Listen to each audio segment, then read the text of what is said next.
Last evening, my husband Ethan, 27 male, and I, 26 female, celebrated our first anniversary, and it didn't go well. And right now, we are heading towards divorce because of my behavior, apparently. Ethan and I have been together for the past 5 years and married for one, as I mentioned.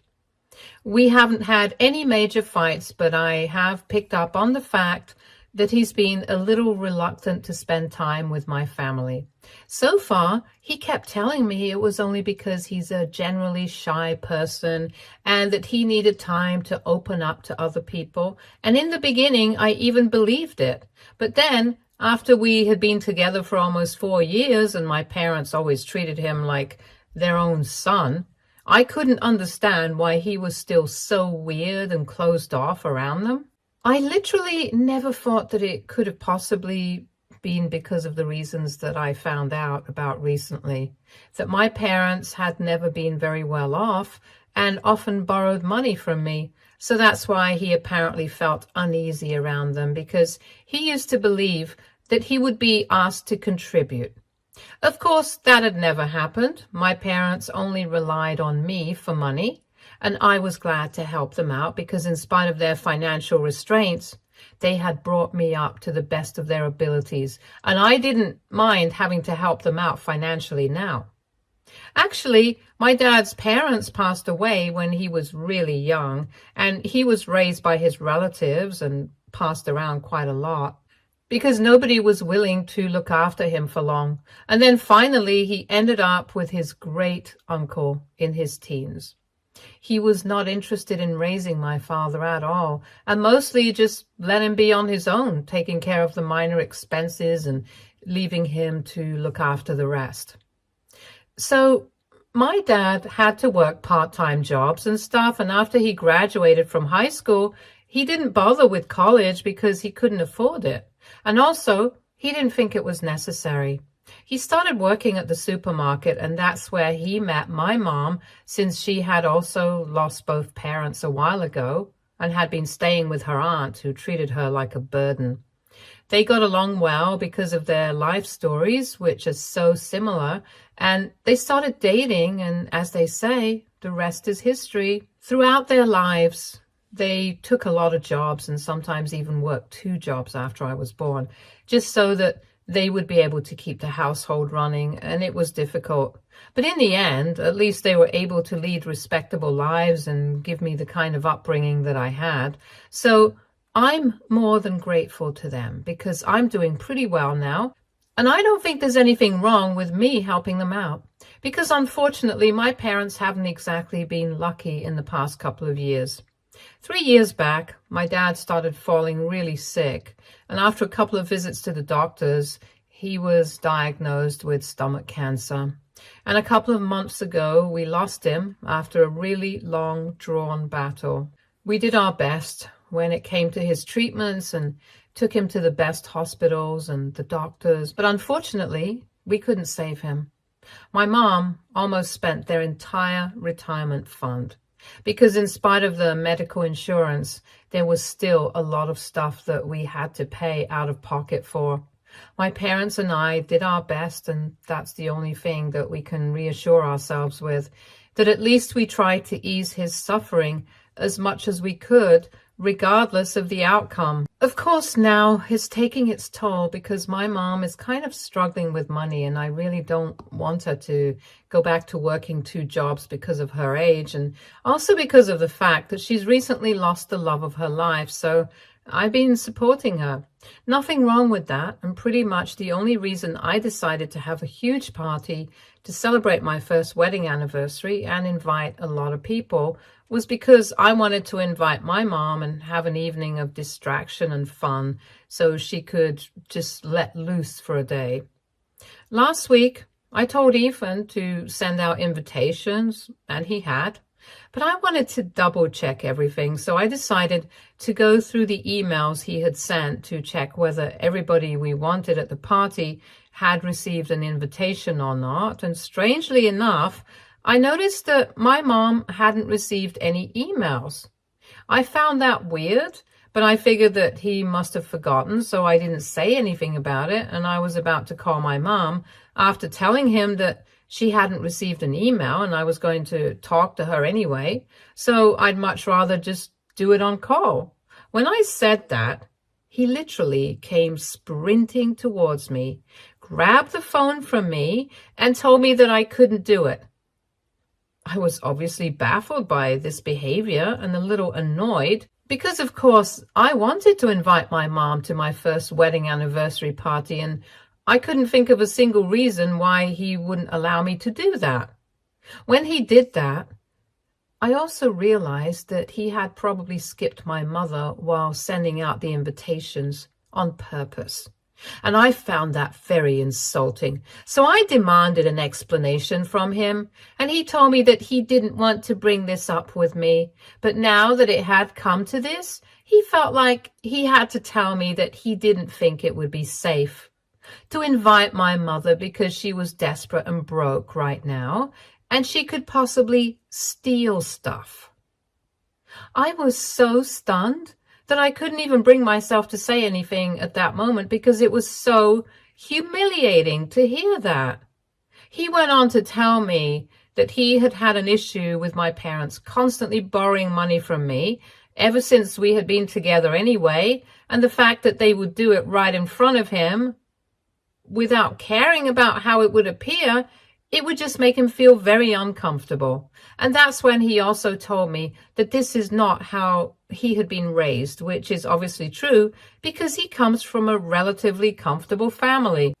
And while his parents had never exactly been wealthy, at least they were comparatively better off. Anyway, given the fact that he had never been comfortable talking about money so publicly, he found my parents' behavior very odd and started maintaining his distance from them because he believed that once he got too close to them, they would not feel uncomfortable asking him for money either. It was ridiculous because the only reason they ever asked me for money was because I was well aware of their conditions. I knew how they had struggled through life, and I actually wanted to contribute and support them somehow. That was not the case with Ethan. They knew that my parents were not heathens, and they obviously had enough manners to not ask him for money. And even if they did, he wouldn't have to contribute or support them anyhow, because I was enough. It was a baseless fear that he had, and I thought it was quite insensitive of him to bring it up with me when I had just recently lost my father. Obviously, on top of that, there was the fact that he had already said that my mom might steal something from us because she was broke and desperate right now. He had literally decided not to have her at the party because of something like that, and I could not believe that he was acting so paranoid over something like this. My mom is going through a hard time financially right now, but I'm there for her, and I think the entire basis of his fears is so ridiculous that I can't even talk about it without feeling angry. Already, he didn't particularly like my parents, and apparently he made that comment about my mom because a couple of weeks before the incident, we had been having dinner at her place, and she had asked me to transfer some money to her and had joked about how times were getting so tough that she was considering becoming a con artist somehow. Obviously, that was a sarcastic joke that she thought she was making in front of her daughter and son-in-law, who were not even going to judge her, but she had clearly been wrong about Ethan. He had already judged my parents, and he had decided that he did not want them in his life. For a couple of years, he had managed to put up with them, but I guess now he no longer wanted to do that. So now he was trying to brainwash me against my parents, and he was telling me that their behavior was unacceptable and they couldn't constantly rely on me for money because I did not owe it to them. He even went on to say that he was very sorry that my dad had passed away, but in reality he was no different from my mom, and the two of them would constantly make me feel guilty and force me to send money to them instead of just taking care of themselves and handling their finances on their own. He told me that I did not even realize that I was being used because that's what I was accustomed to. But he could see that I was being mistreated by my parents, and now it was finally time to cut them out of my life. And then he dropped another bombshell on me and told me that even when he spoke to his parents about it, my in-laws believed that my parents did not have any right to guilt trip me into sending them money every time, and that it was pathetic of them to manipulate me like this. At that point, it became clearer that even my in-laws had a part to play in this, no matter how sweetly they behaved with me and my parents. But whatever. It was all just a bunch of BS that nobody apart from him and his family believed. And while he was talking, I did not even bother to defend my parents, because I knew whatever was going to happen, I just let him talk. And I pretended that I was totally on board with whatever he was saying. At that point in time, there was just 1 week to go before the party, and I was fuming on the inside. And I decided that whatever I had to say to him, I would say to another party in front of everybody. And I would let him know exactly how proud I was of my parents for having raised me the way that they did, in spite of limited resources. At least my parents, regardless of their financial situation, had always taught me to respect people. And it was obvious that my in-laws and my husband had never learned that. Because if they had, they would get to see exactly why I helped my parents out and why they accepted it. It was not because I was obliged to do so or because I'd been emotionally manipulated into it. It was just because my parents and I had a wonderful relationship and I wanted to help them out. They had no qualms about accepting my help either because they loved me and knew I was doing well for myself. So they did not let their ego get in the way of accepting whatever I did for them. If people have a problem with something like this, that's on them. Anyway, for 1 week, I pretended that everything was fine and that I could totally understand why Ethan did not want my mom at the party. But behind his back, I was ready to expose him and his parents at the party, and last evening, I did exactly that. When the party was in full swing and pretty much everybody had arrived, I asked my mom to come over, let her into the house from the kitchen door, and led her to the living room. When my in-laws and Ethan noticed that my mom was there, they called me aside to confront me about it, but I didn't pay any attention to them. Instead, I started to propose a toast, and at the beginning, I just shared how grateful I was to have Ethan in my life, but then I started talking about how I had started regretting my marriage altogether recently because of something that had happened while we were sending out invitations to this party. Then I explained everything to the guests present, and people did not look too happy about it because obviously the comments made about my parents were disgusting, especially considering the fact that my dad had recently passed away. I could see my in-laws and Ethan going red in the face because pretty much everybody else was either trying not to look at them or shooting them disgusted looks. And when I realized that I had done what I had set out to, I told everybody at the party that Ethan and his parents were never going to be more important to me than my mom. Then I grabbed her hand and I walked out with her. And when we were in the car, she sobbed with me because of what I had done. And I have no regrets about any of it. Last evening, whatever I had done was very dramatic and theatrical, but that's exactly what I had intended to do. Because of the betrayal that I had been feeling for the past week, it had to take form in some way, and this is what I chose to do. I'm staying with my mom currently, and I've decided that I'm going to speak to a lawyer soon so we can start the divorce proceedings, since obviously there's no going back after all that happened last evening. My mom didn't have much to say except how grateful she was, but I had been feeling really good about last evening. However, this morning I received an email from Ethan and I still don't regret what I did, but I'm beginning to question if it was the right thing to do or not. I'll just paste the whole thing here because I'm too tired to try and shorten it. You guys can skim through it if you want. I'm really disappointed with the way you chose to deal with this whole situation in spite of having been with me for so many years. I think the least that we could have done for each other was to be honest I tried not to talk to you about how I felt about your parents and them constantly relying on you for financial help because I knew that it was going to hurt you. But I don't understand why you couldn't speak to me if you were not happy with what I had said.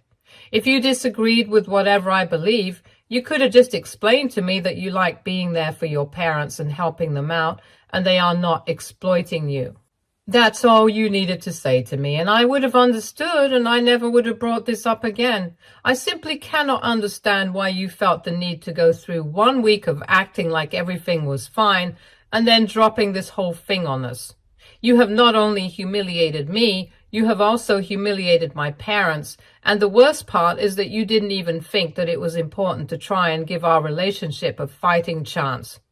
I don't understand why you couldn't just speak to me, and that's what I keep thinking about. I haven't been able to sleep the entire night, and I don't even know if you're going to read this email, but I had to send it to you. I know that we're going to head for a divorce now. I really don't think that either of us can bounce back from something like this, but I just wanted to know if you had spoken to me once, and if you had tried to explain your side of things to me, I would have understood. I really would have, and I never would have interfered with your relationship with your mom ever again. For so many years, I have only loved you, and I've tried to do right by you. And I know that somewhere along the line, I might have messed up. But what you did last evening was irreversible. I really wish that we could have worked things out by just talking to each other, and I'm always going to regret the fact that I didn't tell you how I felt about your parents in the beginning. But I think you need to know that you could have spoken to me as well instead of creating so much drama, and that would have saved our marriage. It takes two to tango, and that's all I have to say. I love you, and I hate that this is going to end like this, but you've left me with no choice. This is what he sent me in the morning, and as you guys can see, it left me with a lot of things to think about. So now I'm wondering if I actually did the right thing or not. AITA for not being honest with my husband about my feelings and instead humiliating him and his parents at our first anniversary party. Update 1. Hi, thank you for all the comments and support. I needed that. It's been a week since the party, and I spoke to my mom the day after I made that post. I didn't want to tell her anything about it because I knew that she was still pretty upset since she had found out at the same time as everybody else. Obviously, when I had asked her to come to the party and walk through the kitchen door, she had guessed that there was something weird about this situation, but she hadn't expected that Ethan and his parents would have such a low opinion of her, thinking that she might even steal, and it had really hurt her. So I didn't want to talk to her about Ethan and his parents and make her more upset, but then I realized that she was the only person that I wanted to discuss this with, and her opinion always matters to me. So I spoke to her, and she told me that while Ethan did have a point, it was frankly up to me what I wanted to do. If I genuinely believed that whatever he had said was so horrible that I didn't even want to question it or dignify it with a justification, and I just wanted to humiliate him back and get revenge somehow, then it was my call to make. He had his perspective. I had mine. Then she told me very realistically it didn't matter if he was right or not. Because at the end of the day, whatever had happened had damaged our relationship to the point of no repair.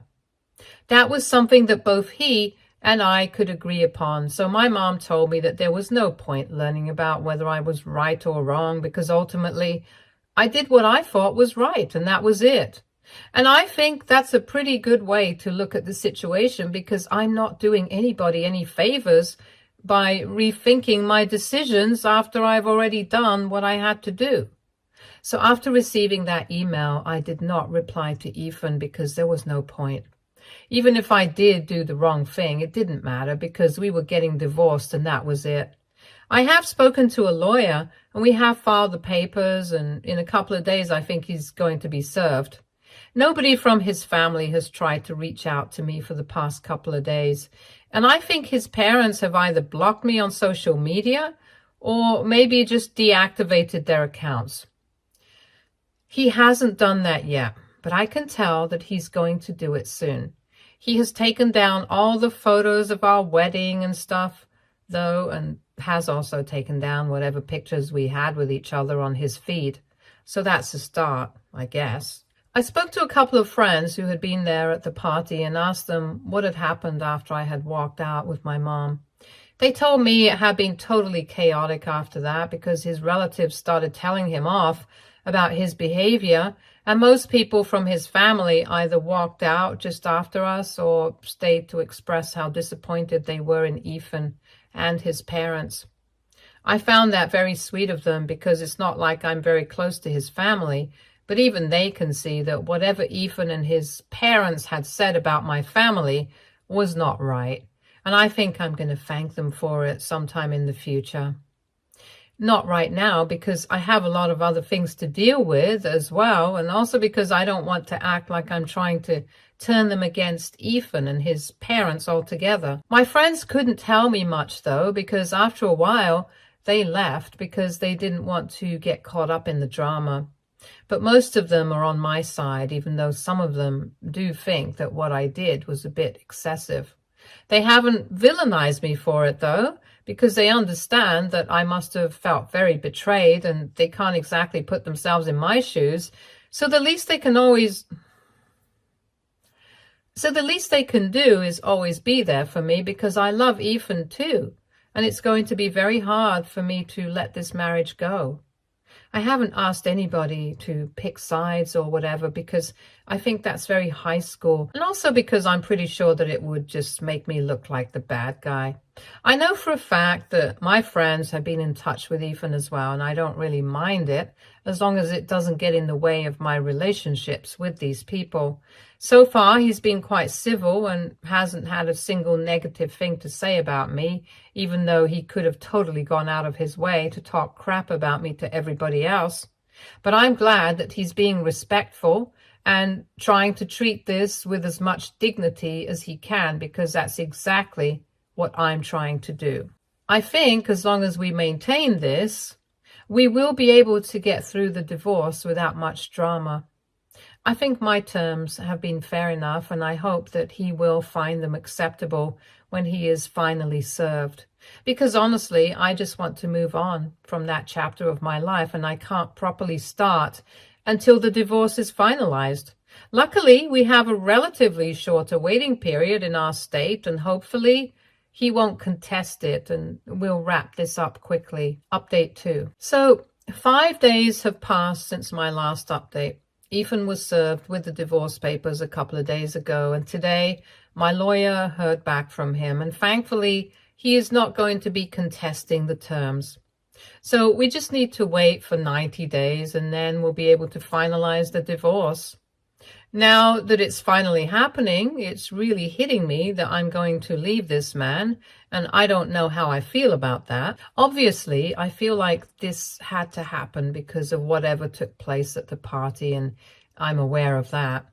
But then again, emotionally, I'm just so lost and drained. I know I'm going to have to see him again, because when I left, I didn't pack any of my things, and for now, I've been relying on my mom.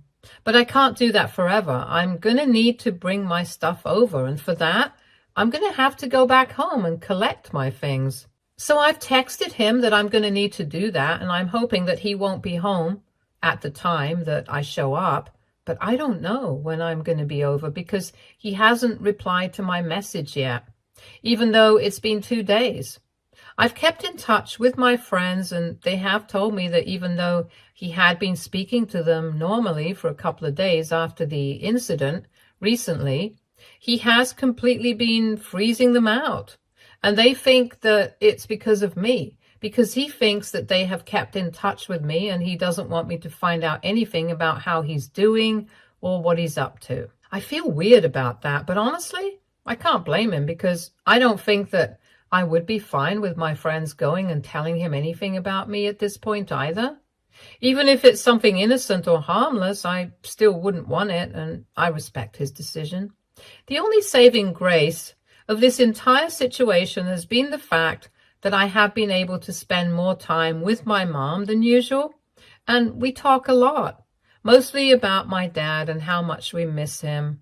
We lost him before time, and that's for sure, because he was still pretty young. We lost him before time, that's for sure, because he was still pretty young and only in his early 50s. And even though it has been several months since his passing, I don't think either of us has gotten over it. And we had been trying to suppress it all, trying to move on with our lives. But we hadn't fully processed it. So that's what we are doing now, trying to process and heal from that, because that's probably what Dad would have wanted us to do. I've tried to get my mom to consider therapy, but she thinks it's a waste of money. So we just talk about him, try to keep him alive in our memories, and spend as much time as we can together. It's going to get better with time. But right now, this is all we can do to keep our minds off of everything. Update 3. Hey, so a couple of hours earlier this evening, I went over to Ethan's house and collected my stuff so I could move in with my mom on a more long-term basis. It's been 7 days since my last update, and even though he did not respond to the message that I had sent him for a couple of days, he finally replied the day before yesterday and told me that I could come over after his work hours and collect everything. So a friend of mine and I went over with his pickup truck. He helped me pack and move, and I have to say, everything was really awkward. Ethan just stood around while we were working, and after about an hour, when I was finally done, he told me that he was ending his lease on our house and moving away in a couple of weeks. Apparently, he had decided that he was going to move to the suburbs for a change of scenery, and he told me that I could come back in the next few days before his move in case I had left anything behind, because obviously after he leaves, I wouldn't be able to come back to this place. It came as a bit of a shock initially, but then I just wished him the best for his future. I felt really weird. I didn't know what to say to him, so we just ended up shaking hands and then I walked away. It wasn't necessarily an emotional parting, but even then I ended up crying for half an hour when I finally came back home, and I don't know, it was just weird. My mom consoled me and told me that it was all going to be fine, and I really hoped that it would be, because all things said and done, I knew I was going to miss him. I've loved Ethan for a really long time, and honestly, there was a point in my life when I could not imagine living without him. But now I'm going to have to do that. It's going to be hard, I know that, but it has to be done. That's what I keep telling myself, and I guess I'll never know if things might have turned out differently had I not pulled off that stunt at the party. But I know there's no point fixating on that now, because it's only going to hurt. At the end of the day, I chose my family and my dignity over him. And no matter what, I don't think that's something that I'm going to regret, because of all the people that I've ever known, it's only my parents who have always been there by my side. No questions asked. So ultimately, I guess I really don't have any regrets as such. Stay tuned for more stories from our girl relationships.